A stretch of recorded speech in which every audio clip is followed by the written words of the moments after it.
In Isaac Asimov's I, Robot, a collection of 9 short stories about robotics, Asimov explores the possibilities of human-computer interaction. How can humans and computers coexist? How can they work together to make a better world? A research group from the Meertens Institute in Amsterdam and the Antwerp Center for Digital Humanities and Literary Criticism recently introduced a new digital creative writing system. Using a graphical interface, an author drafts a text sentence by sentence. Then, the system proposes its own sentences to continue the story. The human and the computer work together to create what the system's developers call synthetic literature. The paper detailing this project describes the text generation system as an attempt to create a stimulating environment that fosters co-creation. Ideally, the machine should output valuable suggestions, to which the author retains a significant stake within the creative process. How to train your robot to learn language and sentence structure. The system has been trained using the texts of 10,000 Dutch language ebooks. Additionally, the system was trained to mimic the literary styles of such renowned authors as Asimov and Dutch science fiction author Ronald Giphart by generating sentences that use similar words, phrases, and sentence structures as these authors. Dutch author Ronald Giphart is writing a 10th I, Robot story to complement Isaac Asimov's collection of 9 stories about human-computer interaction.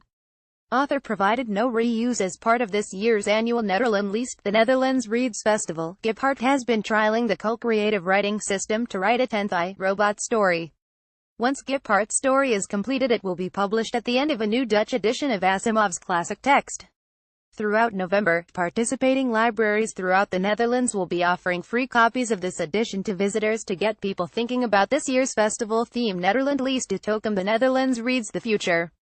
As Giphart types new sentences into the system's graphical interface, the system responds by generating a selection of sentences that could be used to continue the story. Giphart can select any of these sentences, or ignore the system's recommendations altogether.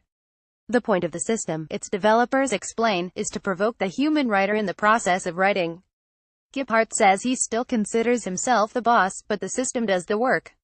One article even described the system as being ideal for those who have literary aspirations, but who lack talent. Can a computer be creative? The synthetic literature referred to by this system's developers implies a combined production effort of both human and computer. Of course, the human still guides production. As co-developer Volkert Karsdorp explained, you have numerous buttons to make your own mix. If you want to mix Giphart and Asimov, you can do that too. The system follows its user's direction, responding by using its own capacity for creativity. But can a computer ever be truly creative? This is a question that the field of computational creativity has been studying since computers were invented. The field generally accepts that a computer can be called creative if its output would be considered creative had it been produced by a human. Computational creativity debates are all rooted in one underlying question: is the computer merely a tool for human creativity, or could it be considered a creative agent itself? In a discussion about computer-generated art creativity, scholar Margaret Bowden noted that it is the computer artist, the developer, who decides what input a system will respond to, how the system will respond, how unpredictable the system's output will be, and how transparent the system's functionality will be to users. Even the most unpredictable output, according to Bowden, results from choices the computer artist has made.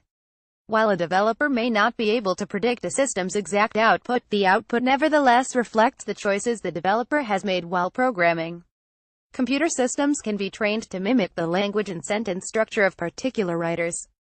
Shutterstock, the co-creative writing system Giphart is using, isn't able to produce an entire book by itself, but it can produce paragraphs that continue Giphart's story for him.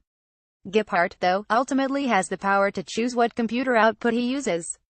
But does this mean that Giphart alone will be credited as the author of his robot story, or will his computer be given credit as a co-author? It's still unclear. Although it could be hotly debated whether the creative writing system is just a tool for Giphart's vision or could be considered an agent itself, we won't be seeing the demise of human authors anytime soon. One Nederlandleest blog post compares this new method of writing to the evolution of the electric guitar. It may have existed for nearly a century, but it wasn't until Jimi Hendrix showed us how to really play the instrument that its potential was realized. Similarly, we still need to discover how to play this writing system to get the best results, whatever they might be. So is synthetic literature the future? Maybe. Keep reading to find out. A video explaining the project is available here, in Dutch.